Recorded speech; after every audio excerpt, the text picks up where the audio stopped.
거 했구나. 네. 네, GIBS 원래 오늘까지 하려고 했는데 지난주 좀 해보니까 이게 시간이 좀 너무 많이 걸리는 감도 있고 또 오늘 본문이 상당히 짧아서 그냥 약간 대화식 설교를 해볼까 해요. 우리 전체가 같이 말씀 좀 들여다보고 제가 질문하고 좀 여러분들이 대답해 주시고, 그러니까 이거는 뭐 여러분들의 반응에 따라서 빨리 끝날 수도 있고 길어질 수도 있고 네, 그럴 것 같습니다. 우리 마태복음 13장을 지난주에 살펴봤어요. 마태복음 13장에서 이제 그 가라지와 밀과 가라지의 비유, 그리고 그물 비유, 두 개의 비유를 우리가 다뤘었죠. 그래서 지금은 다 섞여 있는 것 같은데 언젠가 마지막 때에 갈라질 날이 온다. 반드시 그 날이 온다. 그날을 기다리면서 지금 섞여 있고 부대끼는 이 상황들을 견뎌내는 것이 우리의 자리다. 왜냐하면 하나님께서 밀 하나를 소중히 여기시는 분이시기 때문에 섣불리 심판하거나 갈라치거나 할 생각을 하지 말고 그분에게 맡기면서 그 심판의 날이 오기를 기다리는 것이 우리의 자리다. 이런 이야기들을 지난주에 나눴었습니다. GIBS 하면서 좀 함께 했었죠. 오늘은 이제 그 중간에 있는 이제 비유 4개를 좀 보려고 해요. 마태복음에 굉장히 중요한 하나님 나라에 대한 비유들입니다. 우리가 하나님 나라에 대해서 그동안 많이 배워왔어요. 그래서 머리로는 충분히 이해하고 있죠. 하나님의 나라가 우리가 죽어서 가는 어떤 곳도 아니고 미래에만 있을 어떤 것도 아니고, 지금 여기에 이미 임한 어떤 것이구나. 그래서 지금 여기에서 하나님의 다스리심 아래 사는 것이 하나님 나라구나라고 우리는 이미 이해하고 있습니다. 그런데 우리에게 이제 딜레마가 있죠. 우리 안에 씨름이 있어요. 하나님 나라는 그래서 이미 우리에게 임한 것인데 내 삶 속에, 실제적인 삶 속에서 그 나라를 어떻게 찾을 수 있지? 우리가 살고 있는 세상은 하나님의 다스림이 아니라 다른 다스림으로 가득 찬 것 같아 보이는데, 다른 다스림을 따라 사는 사람들이 훨씬 더 잘 사는 것 같아 보일 때가 많은데, 하나님 나라를 어떻게 우리가 볼 수 있지? 이게 맞나? 이제 의심하고 회의하게 되는 것이 우리의 현실인 것 같아요. 2000년 전 이 마태복음을 처음 읽었을 마태 공동체의 상황 속에서는 어땠을까요? 그들에게도 동일한 메시지가 전해졌을 것입니다. 하나님의 나라가 임하였다. 지금 여기에서 그 나라를 살아내는 것이 너희의 몫이다. 근데 그들의 상황 속에서는 회의가 없었을까요? 의심이 없었을까요? 아니요, 더 심했을 거예요. 어쩌면 그들은 구체적인 핍박의 상황 속에 있었거든요. 당시에 이제 교회는, 그리스도교 교회는 하나의 이단 종파처럼 여겨졌죠. 유대교의 한 분파인 나사렛 도당으로 여겨졌어요.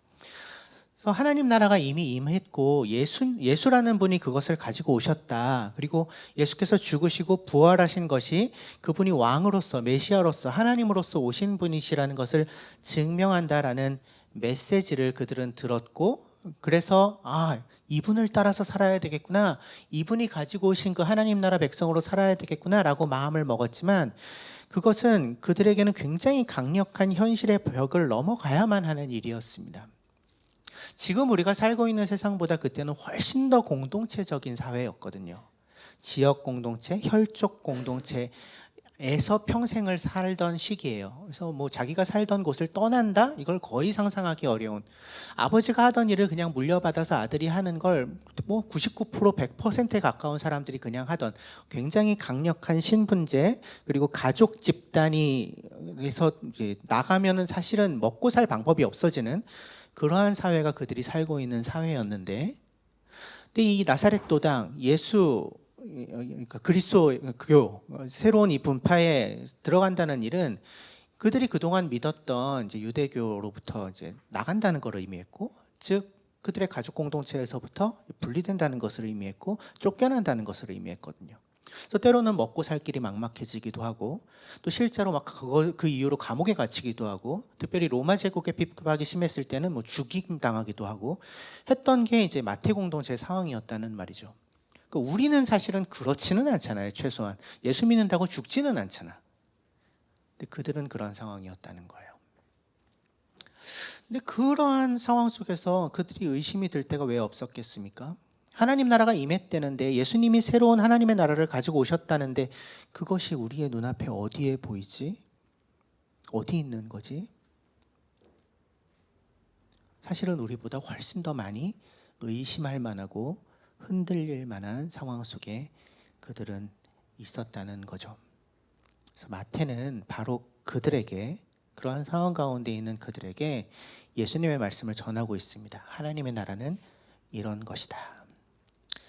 13장 31절에서 33절, 44절에서 46절 함께 읽겠습니다. 시작. 예수께서 또 다른 비유를 들어서 그들에게 말씀하셨다. 하늘나라는 겨자씨와 같다. 어떤 사람이 그것을 가져다가 자기 밭에 심었다. 겨자씨는 어떤 씨보다 더 작은 것이지만 자라면 어떤 풀보다 더 커져서 나무가 된다. 그리하여 공중의 새들이 와서 그 가지에 깃들인다. 예수께서 또 다른 비유를 그들에게 말씀하셨다. 하늘나라는 누룩과 같다. 어떤 여자가 그것을 가져다가 가루 서말 속에 살짝 섞어 넣으니 마침내 온통 부풀어 올랐다. 하늘나라는 밭에 숨겨놓은 보물과 같다. 어떤 사람이 그것을 발견하면 제자리에 숨겨두고 기뻐하며 집에 돌아가서는 가진 것을 다 팔아서 그 밭을 산다. 또 하늘나라는 좋은 진주를 구하는 상인과 같다. 그가 값진 진주 하나를 발견하면 가서 가진 것을 다 팔아서 그것을 산다. 이 네 개의 비유에는 공통점들이 있어요. 하나님 나라의 현재적인 특성, 지금 우리가 경험하고 있는 하나님 나라는 이런 거야 라는 것을 공통적으로 이야기해 주고 있어요. 공통점들을 좀 찾아볼까요? 어떤 모습들을 좀 볼 수 있어요? 하나님 나라가 지금은 어떤 모습이다 라고 얘기하고 있죠? 잘 보이지 않는다. 겨자씨 같이 작다. 숨겨져 있고 찾기 어렵고 눈에 보이지 않고 드러나지 않는다. 이 얘기를 공통적으로 하고 있는 거예요. 보이지 않는다는 겁니다. 뚜렷하게 보이지 않는다는 거예요. 선명하게 보이지 않는다는 거예요. 마치 없는 것처럼 느껴진다는 거죠. 실제로 그 나라가 힘을 발휘하고 있다는 것을 우리가 몸으로 느끼는 것이 쉽지 않다라는 이야기를 하고 있어요. 겨자씨처럼 너무 작고 누룩처럼, 누룩은 밀가루 속에 섞으면 누룩이 뭔지는 아시죠? 이스트, 이 효모. 밀가루 속에 섞이면 구별할 수가 없어요. 베이킹 파우더랑 밀가루 섞어서 구별해, 이건 이제 괴롭힘이죠. 할 수 없는 거죠. 또 밭에 숨겨진, 보이지 않고 숨겨져 있으니까 또 좋은 진주 찾아 헤매야만 찾을 수 있는, 감춰져 있다는 겁니다. 마태 공동체의 상황에서 이 메시지는 이 네 개의 비유가 가지고 있는 공통된 이야기, 보이지 않는다라는 것은 어떤 의미였을까요? 공동체로부터 쫓겨나고 사회적으로 고립되고 투옥되고 핍박당하고 때로는 죽음까지 당하고 하는 그들의 상황 속에서 여전히 세상의 다스림이 강력하게, 특별히 로마 제국의 다스림, 기존 유대교 세력의 다스림이 가장 강력하게 힘을 발휘하고 있는 그러한 상황 속에서 이들에게도 이것이 정말 보이지 않는다, 하나님의 나라는, 이렇게 받아들여졌을 것입니다. 우리의 상황 속에서는요, 크게 다른가요? 우리의 상황 속에도 그럴 때가 많죠. 다른 다스림이 힘을 발휘하고 있는 것 같아 보이고 하나님 나라는 잘 보이지 않는 것 같을 때가 너무너무 많죠. 그랬던 그들과 또 우리에게 이 네 개의 비유가 무슨 말을 먼저 던지고 있는 것입니까? 하나님 나라의 현재적 특성은 원래 그런 거야 라고 얘기하고 있는 것입니다. 원래 그런 거야. 이상하게 여길 필요가 없어. 원래 잘 보이지 않는 거야. 원래 눈에 잘 띄지 않아. 그것이 지금 우리가 지금 여기에서 만나는 하나님 나라의 특징이야 라는 얘기를 먼저 건네고 있는 거예요. 그러나 거기에서 멈추지 않죠. 그 다음에 다른 얘기들을, 더 중요한 얘기들을 이 비유들은 하고 있습니다. 먼저 31절부터 33절 겨자씨 비유 그리고 누룩 비유 우리가 먼저 살펴보면요, 이 겨자씨와 누룩의 각각의 특징들이 있어요. 겨자씨의 특징은 무엇일까요? 겨자씨는 그 안에 생명을 가지고 있다는 특징이 있죠. 지금은 비록 작지만 그 안에 어마어마한 생명력을 가지고 있다. 그래서 지금 그 상태에, 눈에 보이지 않는 것처럼 작은 상태에 언제까지나 머물러 있지는 않는다라는 특징을 가지고 있습니다. 결국은 그 씨앗에서 싹이 나서 자라나서 나무가 된다 이렇게 표현되지만 나무가 되진 않아요. 큰 풀이 되죠. 과장법인데. 근데 일부러 나무라는 이 언급을 하신 거예요. 왜냐하면 커다란 나무에 온갖 새들이 날아와서 깃드는 이미지가 다니엘서 4장에 나오는 이미지인데, 느부갓네살에게 이제 다니엘이 예언할 때 이미지인데, 모든 민족이 어떤 깃드는 거대한 나라를 상징하는 어떤 이미지거든요. 그 이미지를 지금 예수님이 가져다 쓰고 계시는 거예요.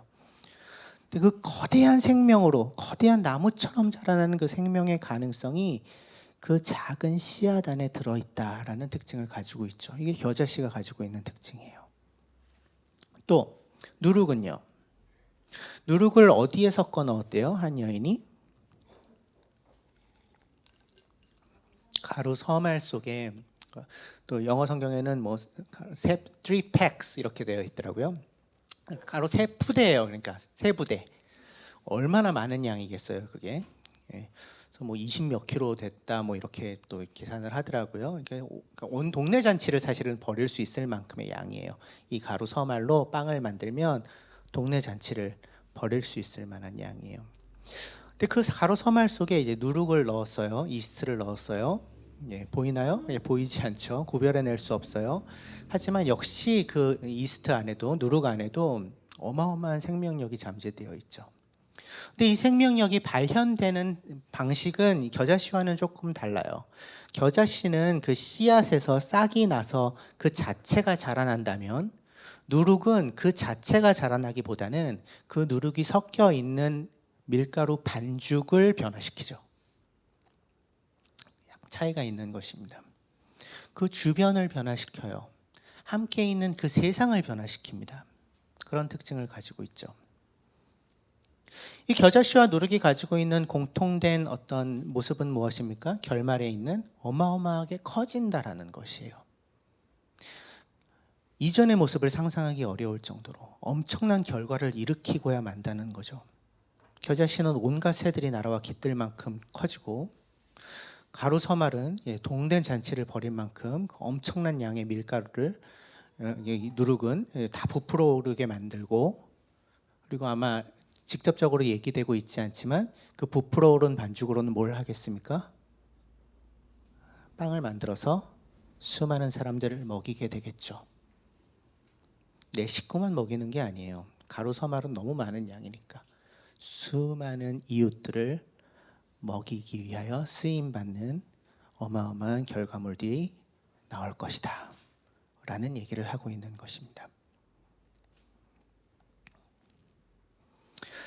그 다음에 두 개의 비유들, 숨겨진 보물 그리고 좋은 진주를 구하는 상인의 비유가 있습니다.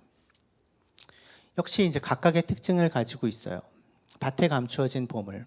밭에 왜 보물이 감춰져 있을까요?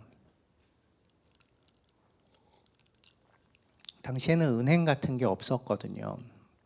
그러니까 재산을 이제 금 같은 걸로 이제 바꿔가지고 이제 축적해 놓고 있다가 그걸 잘 보통은 가증직하고 있다가 뭐 전쟁이 나거나 뭐 피난을 가야 되거나 이런 상황에는 그걸 가지고 갈 수가 없잖아요. 오히려 막 피난하면서 더 위험하니까. 그래서 이제 땅에 묻어두는 거예요. 그게 이제 보관 방법이었던 거죠. 근데 이제 피난을 갔다가 100% 다 살아 돌아옵니까? 그러지 못하는 경우들도 많죠. 주인이 만약에 죽는다거나 그러면 이제 그게 감춰져 있는 걸 아무도 모른 채로 땅에 그냥 있는 거죠. 그래서 나중에 우연히 발견되는 이런 경우가 종종 있었던 거예요, 당시에는. 근데 이제 그 땅을 소유한 사람, 그 땅의 소유주가 그 땅에서 나온 보물도 이제 갖는 것이 그 당시에 이제 규정이었고, 그래서 이제 이 이야기 속에 나오는 이 사람은 소장농일 텐데 이 땅이 자기 땅이 아니에요, 보면. 그죠? 그래서 그 땅을 산다 그랬으니까 그 땅을 소작하다가 밭을 갈다가 우연히 보물을 발견했어요. 자, 그러면 어떻게 한다고요? 제자리에 숨겨두고 기뻐하며 집에 돌아가서 가진 것을 다 팔아서 그 밭을 산다. 사실은 그 밭을 산 게 아니라 그 밭에 숨겨져 있는 보물을 사는 거죠. 이건 도덕적으로 옳은 일입니까?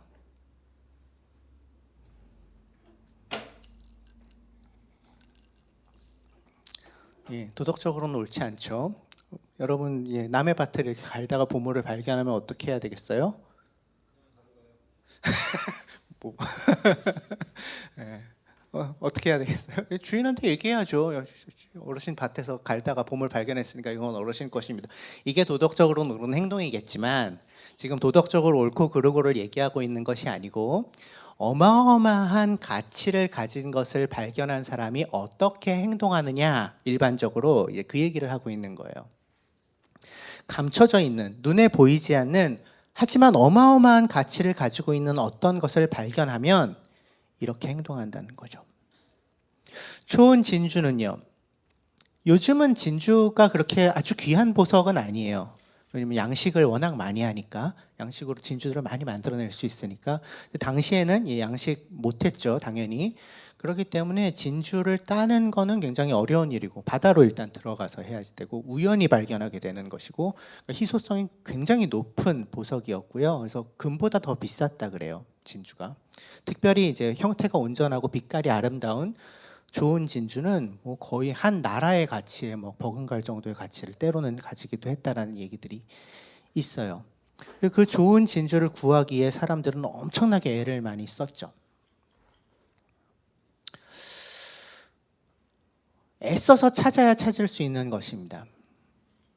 또 찾았다고 해서 그 가치를 모두가 알아볼 수 있느냐? 아니요, 그렇지 않아요. 그 가치를 알아볼 수 있는, 감정할 수 있는 눈을 가진 사람만 그 가치를 알아볼 수 있죠.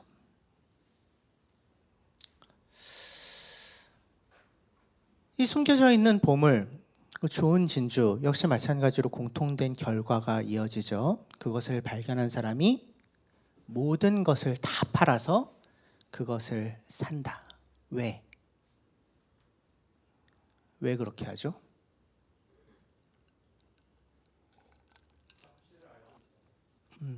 그 가치가 얼만큼 되는 거예요, 최소한?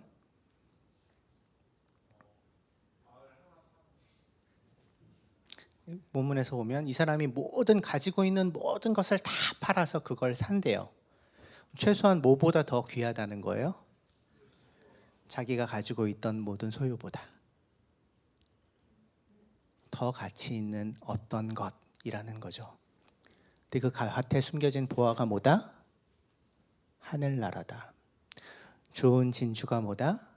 하늘나라다. 하나님 나라다라는 이야기는 하고 있어요.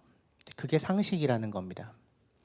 그것이 귀하다는 것을 알아본다면, 그것을 알아볼 수 있다면, 그것을 발견했다면 내가 지금 소유하고 있는, 내가 붙잡고 있는 모든 것을 다 들여서라도 얻어낼 만큼 가치 있는 것이라는 거예요. 무엇이? 하나님 나라가. 근데 아무에게나 그 가치가 보인다? 아니요. 알아보는 사람만 알아봐요. 누구나 우연히 그 나라를 발견할 수 있습니까? 아니요. 애써 찾아다니는 사람, 그리고 적어도 밭을 가는 수고를 감내할 수 있는 사람이 그 나라를 발견할 수 있죠.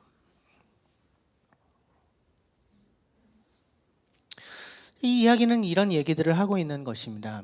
하나님 나라는 보이지 않아요. 감춰져 있고 지금은 어떻게 어디에서 어떤 힘을 발휘하고 있는지 도무지 눈에 보이지 않는 것 같아 보일 때가 많지만 그것은 어마어마한 생명력을 가지고 있어서 그 자체도 엄청난 결과를 만들어낼 뿐 아니라 그 주변을 놀랍게 변화시키는 것이고 그런 힘을 가지고 있는 것이고 그것은 엄청난 가치를 가지고 있는 것이어서 지금 우리가 가지고 있는 모든 것을 다 팔아도 당연히 그 하나님 나라를 선택하는 것이 상식적인, 그게 너무나 상식적인 일이라는 얘기를 이 네 개의 비유는 이야기해 주고 있는 거죠.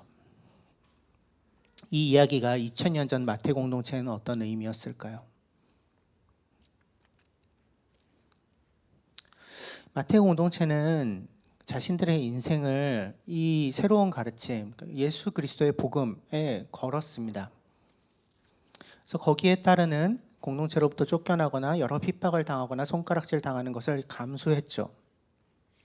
하나님 나라에 대한 소망이 그들에게 컸기 때문에 그런 선택을 했을 것입니다. 굉장히 많은 어려움들이 있었지만 그것을 기꺼이 감수하면서 모든 것을 팔아 그것을 얻었죠. 사실은 눈에 보이는 것은 거의 없었음에도 불구하고 2000년 전에 그들이 그런 선택을 했습니다. 2000년 동안 그리고 동일한 선택을 했던 사람들이 있었죠. 우리의 믿음의 선조들이. 그 2000년의 역사를 지나서 우리는 지금 2023년 여기에 와 있습니다. 우리는 이 비유에서 어떤 이야기를 들을 수 있을까요? 그들과 우리의 입장이 어떤 부분에서는 같지만 또 어떤 부분에서는 상당히 달라요. 우리는 지난 2000년의 역사를 볼 수 있습니다. 그 지난 시간 동안 예수님이 2000년 전에 말씀하셨던 이 말씀이 어떤 방식으로 현실이 되어 왔는지를 우리는 보고 있어요. 사실은 우리 자신이 이 일이 이루어진 것의 증거죠.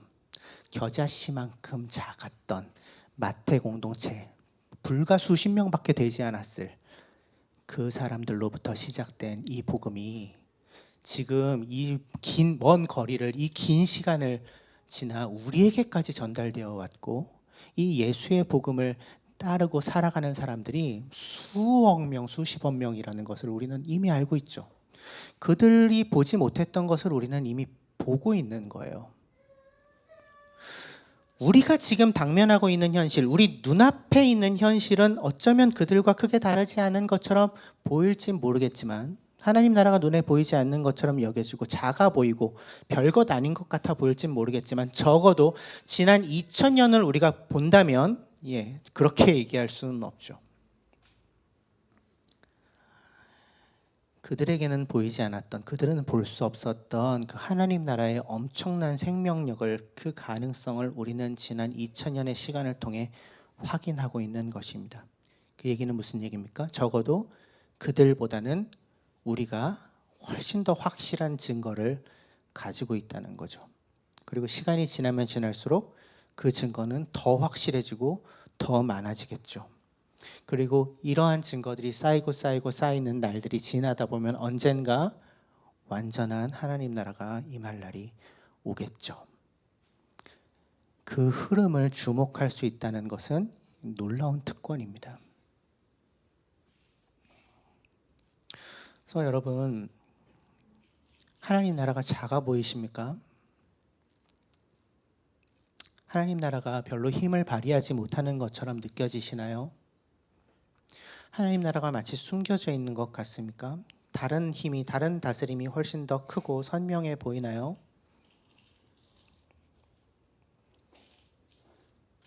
지난 2000년을 돌아봐도 그렇게 얘기할 수 있을까요?